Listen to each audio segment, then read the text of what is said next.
Jau nuo ankstyvo ryto šeštadienio rugsėjo 29-osios Švenčionyse šurmuliavo tradicinės rajono šventės Rudens kermošius 2012 mugė. Šventės atidarymas įvyko 10 val. Skambant ansamblio Dovilė atliekamai dainai Vai atlėkė ir sukantis šokio sūkuryje Aukštaitijos ansamblio merginoms.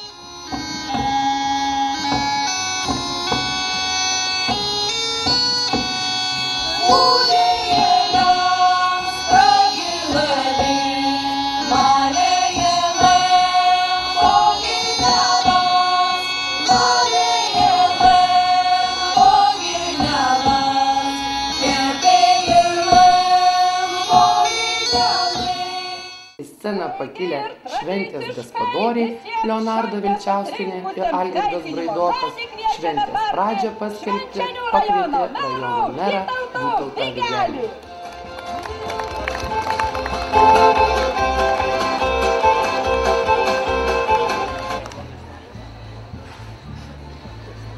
Labą dieną, mėly švenčioniškiai, Švenčionio krašto žmonės, mėly svečiai, gerbiami Seimo nariai, Švenčionio rajono tarybos nariai ir visi čia susirinkę į šią puikią šventę.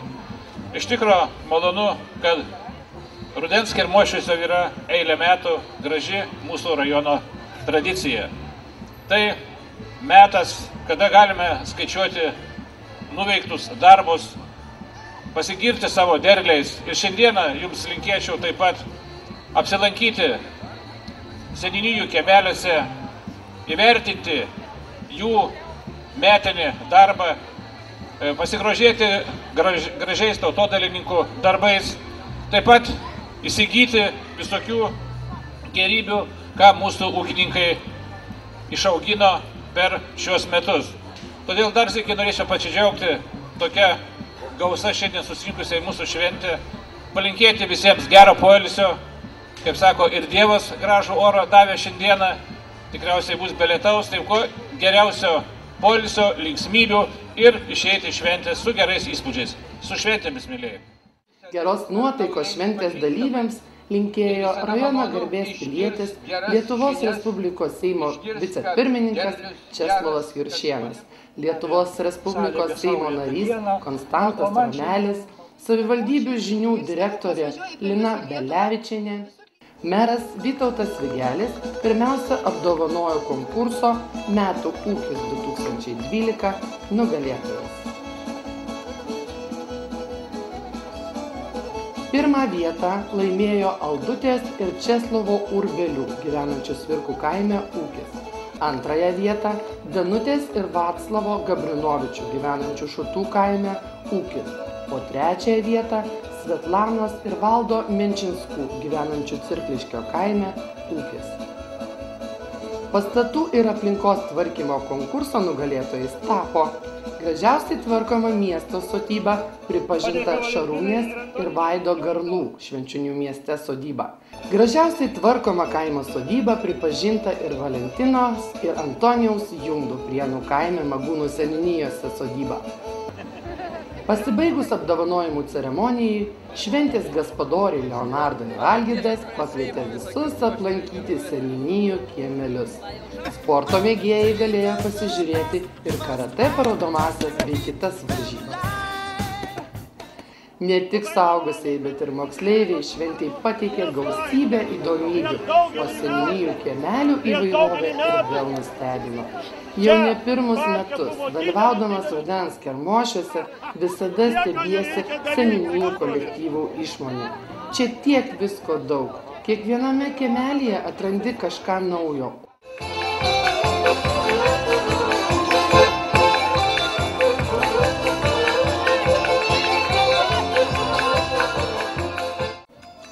Kermošius baigėsi muzikinė programa, kurią pradėjo rajono kolektyvai ir kapelos, o užbaigė dainininkas Romas Dambrauskas.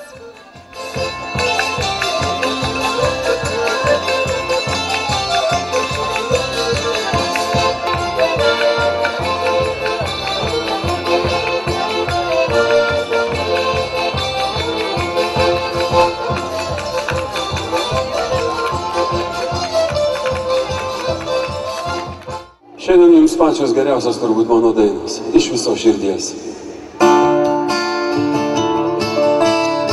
Gal ateis iš lėto vakaras ramus,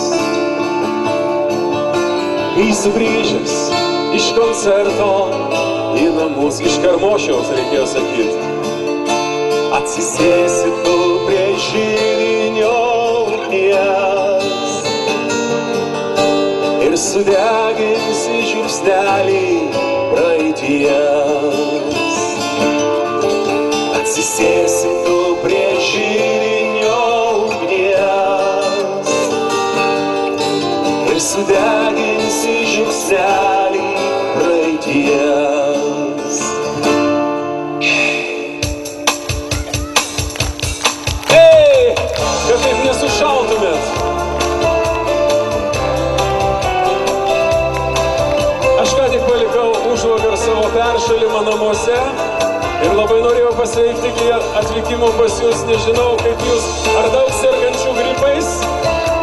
Turbūt ne. Jūs užsikrėtėte.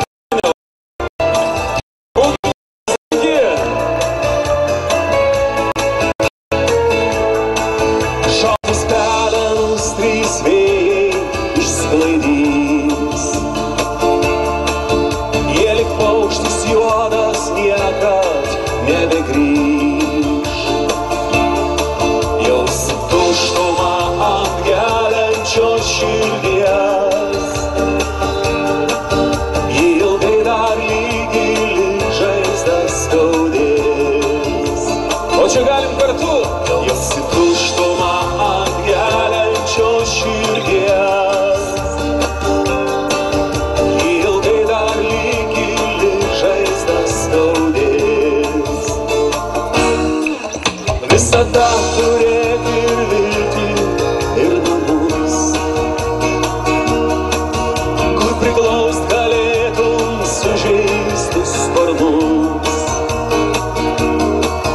kur nesmerks tavęs sušildys ir supras.